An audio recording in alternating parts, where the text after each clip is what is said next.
Hello mayam asisu kanaba video ama puduna laksari sigi semje sida sariba mapan jingje hairon ngakne ba doi tar jo khara pan ba ngamna kano mapan kendanaba kapja doi ne ba se mapan an sa bane to sigi se elibio wari je kapja doi ne ba se je mapan kendanaba fertilizer makhala mane ba do si organic की ओइबा pony को chemical की ओइबा पोन नते chemical की ओइबा सु याम लय सिदी organic की ने सि काय दे लगे बतंदा crop solution कैसाम पाते की लैजा बने चे 20 ml नि अदुदा लुपा चाम ग पी बनी से अदु सि इसिंग लिटर अमदा 2 ml याला काप नि सि काप जि नियम जि कनो सिगी मपान खजिक थोकपा हरप स्टेज ता मु कापनी अदैदि हुजि 15 days काला कापजा दोइनेबो हुजि अनिरक सुबा काप दोइनेबो मरी रकुम कापी दोइने हाइबदी महै खजिक ओलप स्टेज सुबाव कापी दोइने मरी रक कापदे यार अहुमलक सोक सुसोय सोय देबेदा अहुमलक ति कापी अदु मरी रक नतगा मारक अदु मने कापतोइने आइगी जोंजि मरी रक कापतोइने हंजे अनिरक सुबा काप ओइ दोइने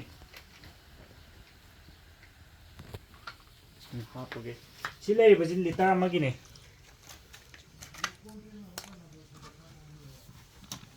इसिंग लिटर अमदा सिगी कनो जि हिदाक से सी एलेवियो शर्स हाथ पिसा ओय 2 ml याला कापदबो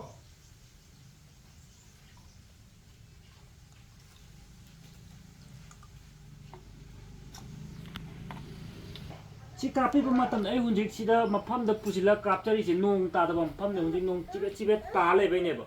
सी काप खिबा लोइबगा नोंग तासिलगदि कैम कानाबो फंगोइदैनेबो यामदबदा 6 hours सी काप खिबा लोइबगा मतुंग 6 hours की मतुंग नोंग तारगदि कैसो कायबा लेते हाइदि 6 hours फाउददि मोय पांबिना चुपसिनबदा लोइरदोइनेबो फजना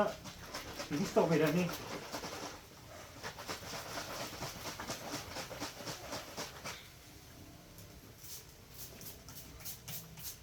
मना पददा थुंग कापी दोइने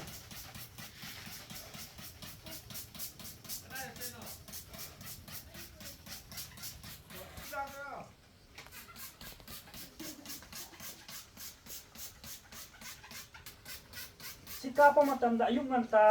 नुसा फजना थोक्तिगांदा नत्रगा नुगारमदा तुमना कापियो हाइदि नुसा सकलक काप पितागदि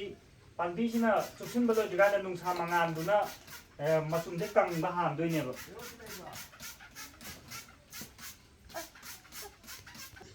तो कैमरा दा चंगे तो सिगी मसादा सारिबा मपान मयम जे परेंग छानने जि मतोन भाव